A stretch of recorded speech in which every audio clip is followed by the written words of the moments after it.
Just one more step, one more mile, one more step. Keep pushing forward, keep going in this direction.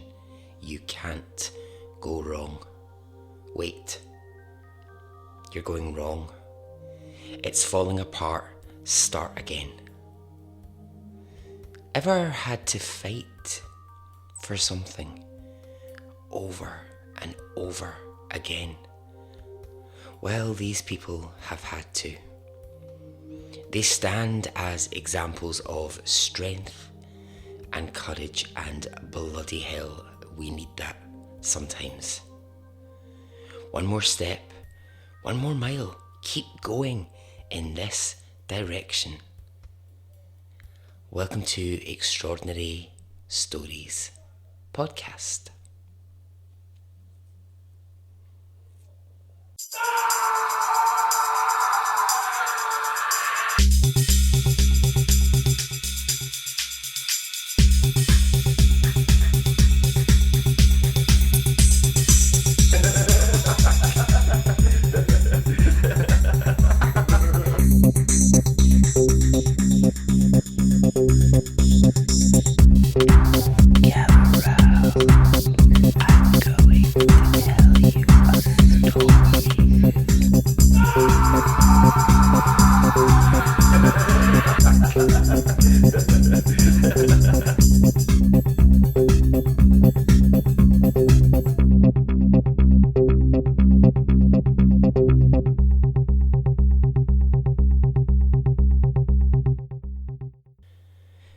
Hey, how are you?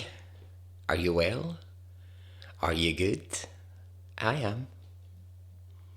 I am so excited to be recording these stories because I'm going to be talking about women. Yes, women. Females. Broads. Sexy mamas. Dames. Hot chicks. Fine ladies. The old ball and chain. I'm kidding. You know I wouldn't use these terms. I myself am a middle-aged Scottish woman, so of course I'm very careful. Alright, these stories, they come under a little series I'm going to do about women. And one of them actually falls into the Pride category, which I realise I'm now late for because it was Pride Month last month, but you know, hey, that's no surprise. So yeah, without much further ado, we'll just get started. Are you ready? Okay, let's go.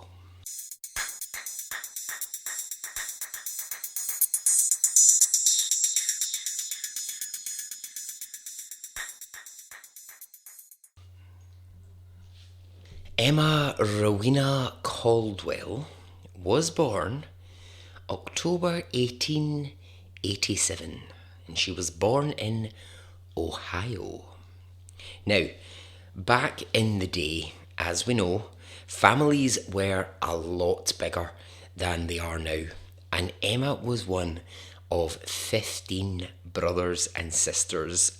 Wow! Imagine having 14 siblings. Bloody hell. I'd hate that. I really would. I would never get enough attention. I'd be like, it's all about me.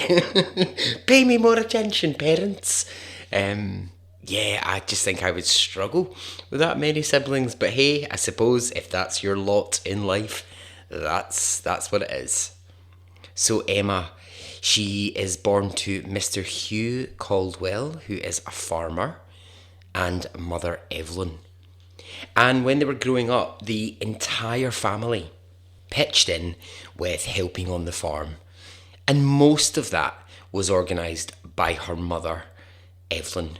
Now, there was a time when Emma's dad, Hugh, would have been the one to organise the farm work and the home life, but that was before the Civil War. When Hugh and Evelyn had met and married many, many years before, long before they had kids. They were just a young couple, happy, in love. They bought a farm. They went on to have their 15 children. And then when the Civil War broke out, Hugh left to go to war. And when he returned, he wasn't the same man. Hugh turned to alcohol, to gambling, and his relationship with his family became very, very difficult. So for Evelyn, Emma's mum, it was tough. She had, the farm to run, the kids to feed, the kids to educate, and all of that, and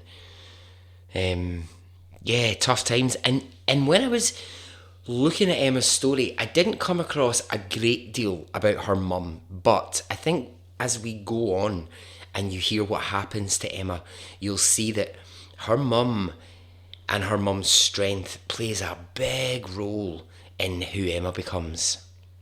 So when she's young, a young'un, Emma was into things like poetry. She would study books with poems in them before she went to bed. She liked reading the Greek classics. And living on the farm, she developed this real interest in plants and flowers and trees. And she was able to, even at a young age, talk with real confidence about nature.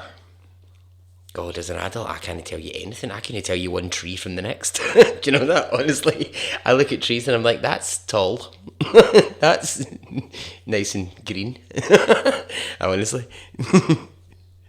So, although Emma was smart, and she was, in those days, education wasn't really that important for girls. For girls especially. Education could continue for men, but, women were very disadvantaged in their choices. And so education kind of stops for Emma about aged 13. There's no more school. It's full-time work. At that time, it's full-time work on the family farm. As well as full-time work there, she had a variety of other little jobs, and that was all just to bring money into the house, many mouths to feed and all that jazz. So, aged 19, Emma is still living at home, and it approaches the time when a young woman should be thinking about settling down, getting married, having children. Now, I hope you're taking notes. Women, this is what you're supposed to do at 19, okay? Follow society's rules. I hope you're not one of these devil women who tries to think independently and, goes on their own path. So Emma is introduced at 19 years old to a man who is 27, and he is a primary school teacher, and he also owns a tobacco farm. Now, getting together with this man will mean that she has to move away from her family home, but Emma does that. She marries this man. Perry Clayton Gatewood is his name, or PC as he gets known, and she becomes Mrs. Emma Gatewood. Now, this is the year 1905, and immediately Emma is put to work on the farm by her husband. So this husband of hers, PC Gatewood, old Perry, what's he all about then? Well, not to put too fine a point on it, he is a dick. Now, although he gets a great deal of respect because he's educated, he's a primary teacher, he's also known as a man with a very mean temper. And Emma will very quickly see that temper on a daily basis. She's entered into a marriage from hell with PC. He makes her work long, long, long hours on the farm. And at the same time, he expects the house to be clean, dinner to be cooked, and if there was even one tiny thing out of place, he would beat Emma. Now, the beatings and hitting her and being abusive towards her started really early in their marriage. And Emma had no choice but to put up with it. And sadly, that is a story that isn't unique to Emma. Actually, very common at the time, because divorce was very difficult. It wasn't just, making a call and setting up a divorce, getting that in motion. It was a huge process. And so, in many ways, Emma was trapped. PC wanted kids, and soon Emma was pregnant. This was baby number 1. She would go on to have 11 children with him. Wow, my God. Now, over the course of those 11 children and the years together, their marriage just got worse and worse. Like I said, not only does she have to contend with, the many, many children, all different ages, her husband still sets her really hard physical labour daily on the farm. She's got to build fences, she's got to actually work in the tobacco field, paint walls, plant things, and at the same time, the expectation is there that she'll raise the kids, make the dinner, and clean the house. And the beatings continue. PC just gets more and more violent with Emma as their marriage goes on. He would beat her black and blue and then expect her to just carry on doing her work. And if she complained, the beatings got worse. During some of the worst attacks on her, Emma would run from the house, scared that her husband was going to beat her to death in front of the kids. And in these moments, she would run to the nearby woods and she would hide out. She would find little places to hide so that if he came looking for her, he wouldn't find her easily. A few times, she hid out for days at a time, terrified to go back to the house and see her husband. Now, over the years, like I said, divorce was difficult, but it didn't stop Emma threatening divorce. But here's the thing, that threat was never going to go anywhere, because men of the time had something up their sleeves that kept their wives in line. They would simply threaten their wives with this: if you mention divorce again, I'll say you're insane and you will be locked up. And that is exactly what PC told Emma would happen to her. He said, if you ever mention divorce again, I will have you put in an institution and you will never see the kids again. Fucking awful, isn't it? Absolutely horrendous. Now, it's not that the abuse was a secret. I mean, it was a fairly remote area that they lived in, but there were people around about. There were, people who knew the couple, and they would see Emma in town, and she would have black eyes and bruises on her body, but no one could really do anything about it. Then in 1924, an opportunity for this to perhaps be over for Emma arrives. Now, they've been married for nearly 20 years at this point. PC goes out drinking one night in the local town. He gets into a drunken argument with another man from the town, and in the course of the argument, PC kills this man. He's arrested and he awaits trial.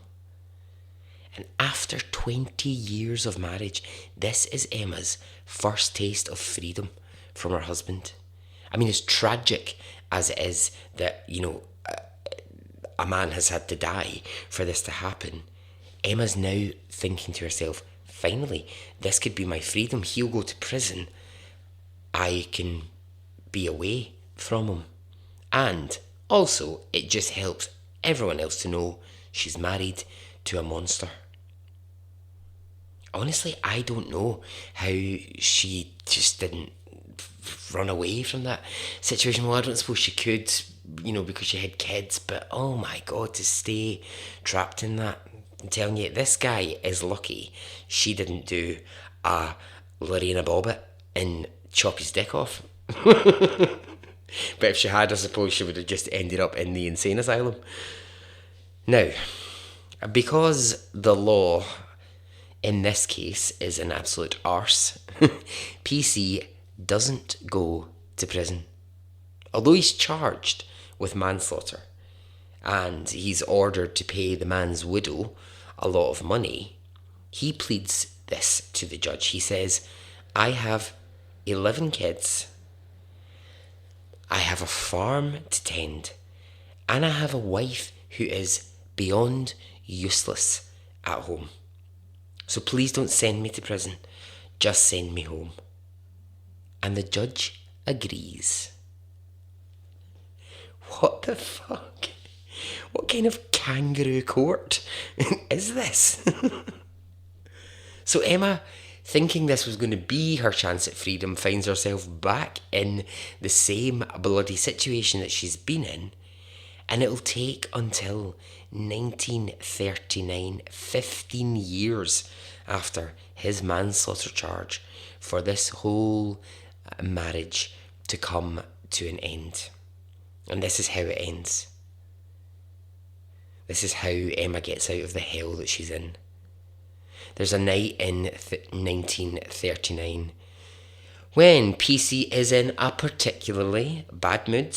He decides he's going to take it out on Emma, and he beats her so severely that he breaks her teeth by smashing her mouth with a heavy wooden object, and then he breaks her ribs. Now, scared that he's going to kill her on this night, Emma calls police to the farm.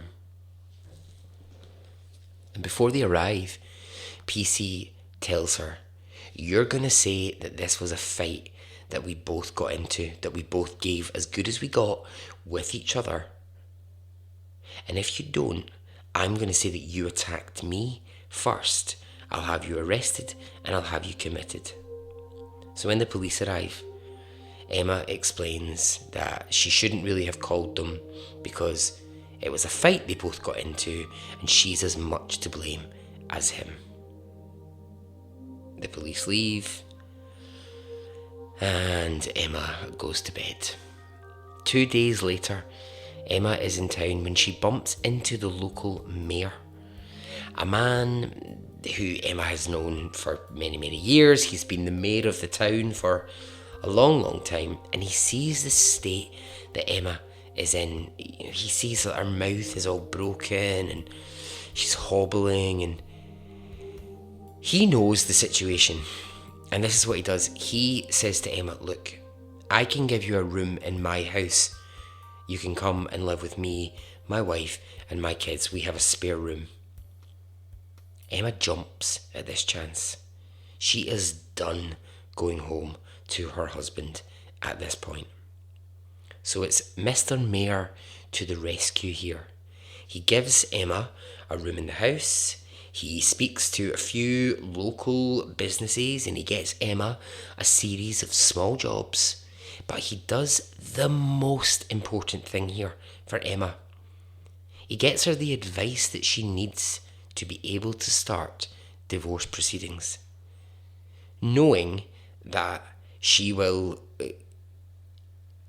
be called insane by her husband, the mayor manages to talk to lots of different powerful people in the town and pull all the right strings. Emma gets the support she needs, and it does go to court. And it costs a lot of money, but people gather together. They gather whatever money they can. The mayor pays for a part of it. And finally, Emma is able to divorce PC. She gets her own little house, sets herself up on her own. She sees to the kids who are by now, really sort of growing up and can take care of themselves. And she carries on working, carries on earning her own money. For the first time in her adult life, she's earning money and it's for herself. She puts it all into just like her own little house. She goes back to the things that she used to like as a child: poetry, reading, interest in plants and flowers, and all of those things. Now that she's finally free, she's happy now. Like I said, Emma's story, it's not unique. Many, many, many women were trapped in marriages like this. Held prisoner, forced to have children. But Emma's story is really only just beginning. And unbelievably, it's only just beginning when she's in her 60s. In 1951, Emma is 64 years old and she's visiting the local doctor's surgery. Now, here she is. She's in the waiting room and there's a wee pile of magazines. She idly picks one up, the vibe. We've all been there, sitting in the doctor's surgery, pile of old magazines from about 20 years ago. My doctor's surgery, it's usually the magazine Women's Own, which I don't know if you get outside of the UK. It's the most utter bollocks magazine, or maybe it's not, maybe it's just utter bollocks for me, but yeah, it's usually got someone like Joan Collins on the cover offering like her top 10 sex secrets. No thanks, Joan. But for Emma, the magazine that she picks up on this day is National Geographic magazine. And she flicks through it. Now, she's not paying a great deal of attention. She's just sort of flicking through the pages, and then she stumbles upon this article about the Appalachian Trail. The trail which you may remember I mentioned in a previous episode about the two guys who were hiking the trail and didn't know that a serial killer was there with them. Well, in this year, 1951, the trail wasn't what we know it to be now. The article was literally saying, this is going to be very popular. It's not quite what it is now, but it's one day going to be this great big walk that people will do. Now, Emma leaves. She leaves the magazine behind, but the idea of the trail stays with her. And the following year, with no mention of it to anyone at all, Emma decides she's going to walk the Appalachian Trail. And so, she sets out.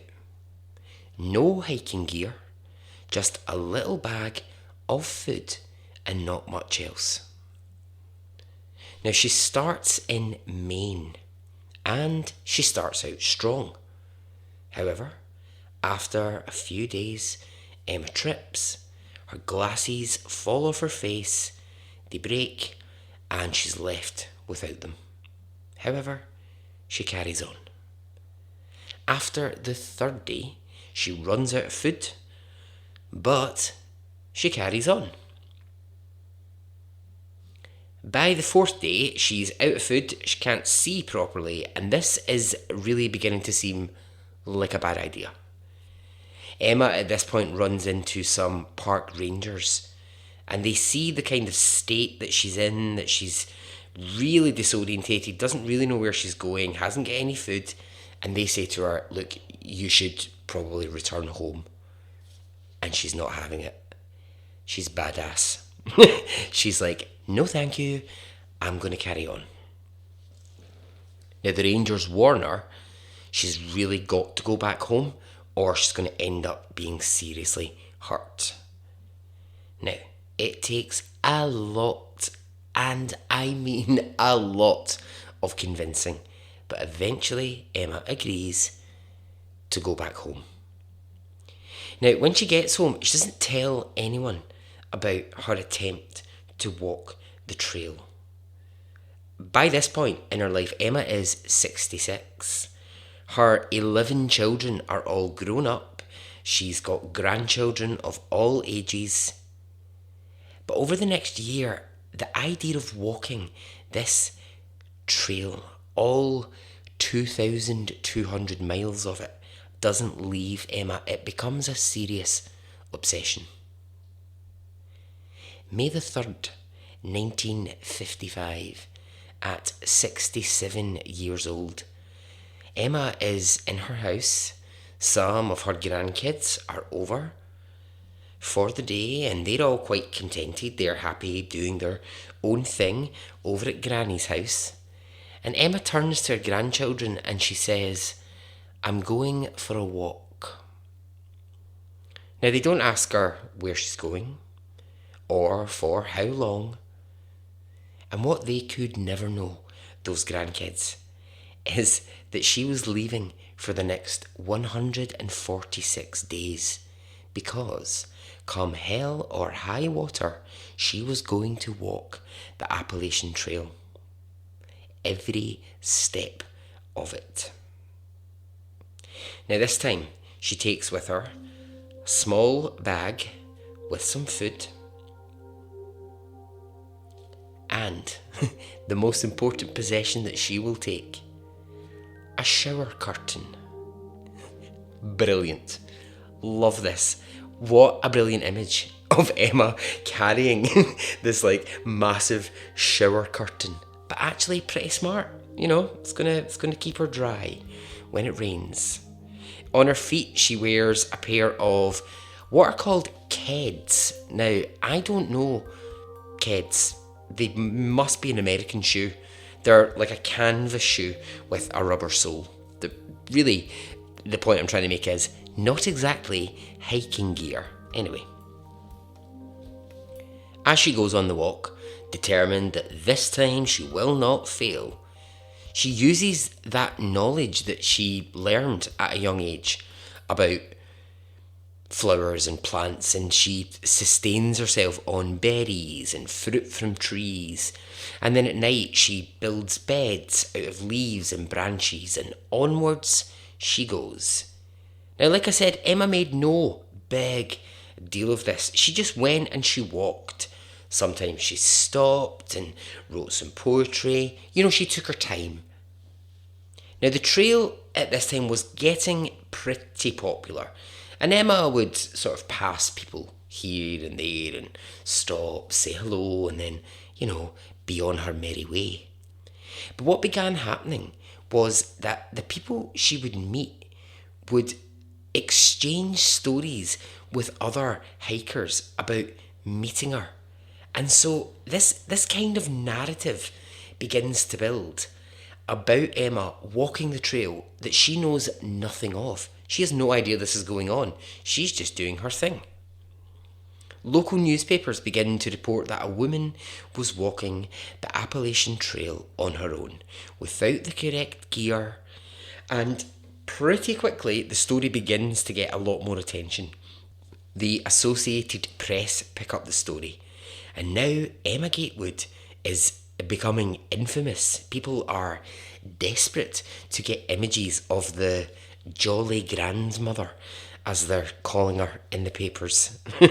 And so when she's out and she's walking, Emma would bump into people and they would offer her food and encouragement to keep going. And I suppose for her, that must have just been so odd. She must be thinking, how in the hell do these people know who I am? No idea that in the outside world, out of the trail, there's this huge narrative going on. So she carries on. She spends her days sometimes singing out loud as she walks. Oh, Emma, a woman after my own heart. Love it. Singing at the top of your lungs in a forest. Oh, amazing. So, After 146 days, she reaches the end. She climbs to the highest peak at the end of the trail. She sings America the Beautiful and shouted aloud, "I did it. I said I'd do it, and I've done it." When Emma returned home, she couldn't move for press and attention. She was completely overwhelmed, but she accepted very quickly that people were interested in what she'd done. She told the story, found the magazine in the doctor's surgery, liked what I saw. But she was also really honest with the press, and I like that she was honest. She said, "I did this because I thought it would be a nice lark."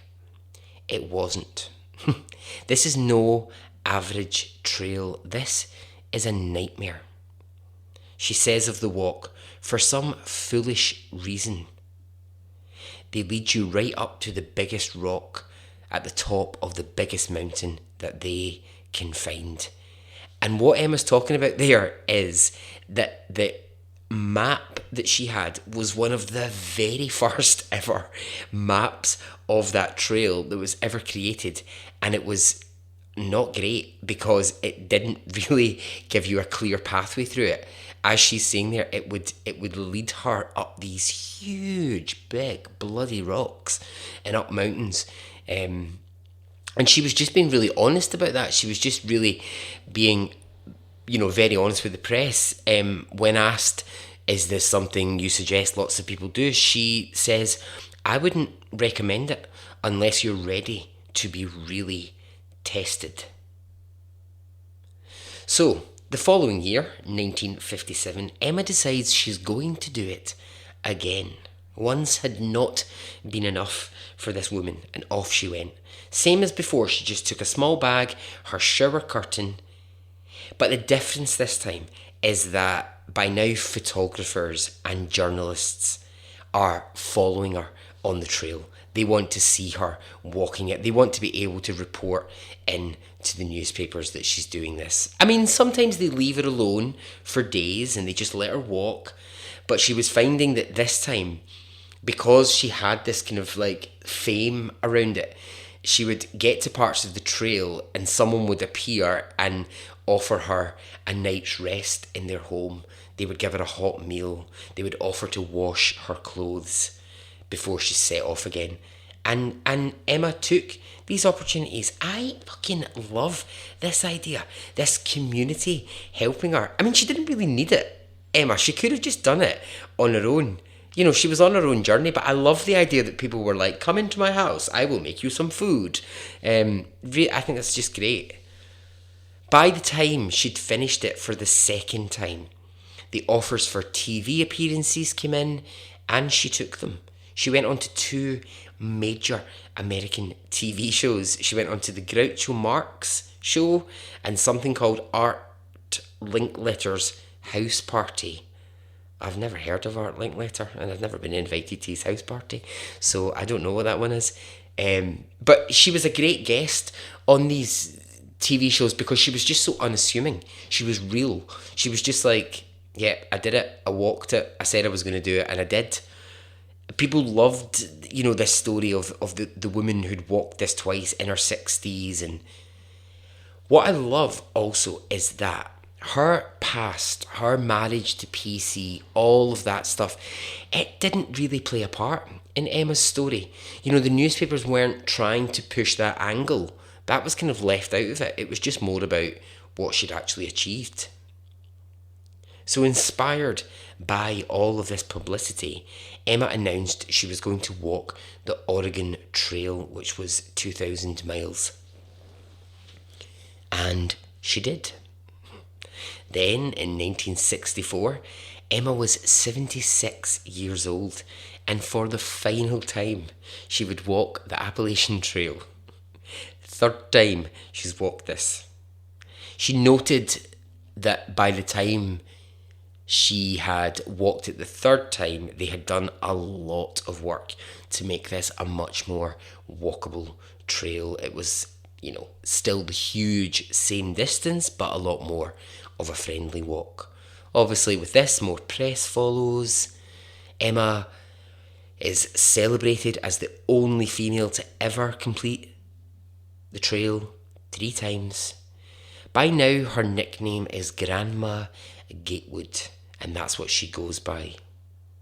Grandma Gatewood, it makes her sound like she should be in a country song. Oh, Grandma Gatewood goes a walking, doesn't it? That would be a great country song. So, you country singers out there, Jeff Brooks, if you're listening, get a country song written about it. So, into her early 80s, Emma starts to travel all over the USA and Canada, and she becomes like a consultant for trails and for hiking destinations, offering suggestions and solutions about how to make trails more walking friendly. And she continues also just to take her long solo walks. She takes a fair few of these in Canada. At age 85, Emma takes her last walk. She walks over 300 miles in a national park in Ohio.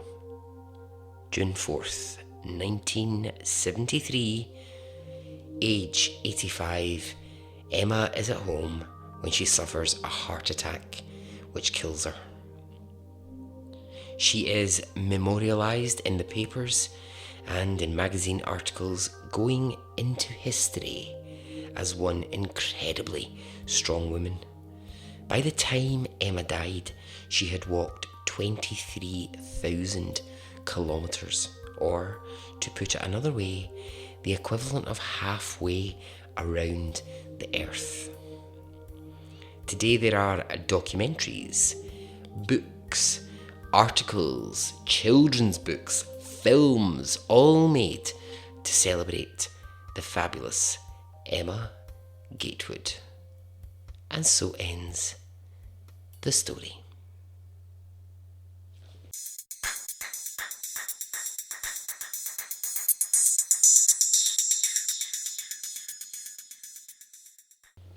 Okay, well, I hope you enjoyed that. I loved reading about Emma's story. I just thought it was incredible. And I'm not doing that in a patronising, oh, didn't she do so well to overcome the adversity in her marriage? That's not how I mean it at all. I just think in her 60s to decide that she's going to start this whole entire chapter of her life and to do it with grace and to do it in a really unassuming way, I just think is incredible. So yeah, that was the first story in this series about women. More to come. I'll leave it there.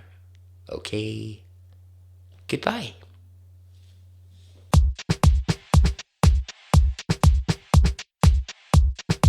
It didn't affect me really one way or the other.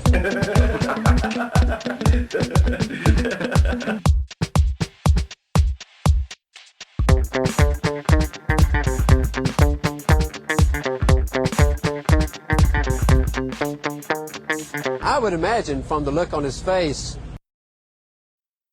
let's get it on, let's do it, let's get it over.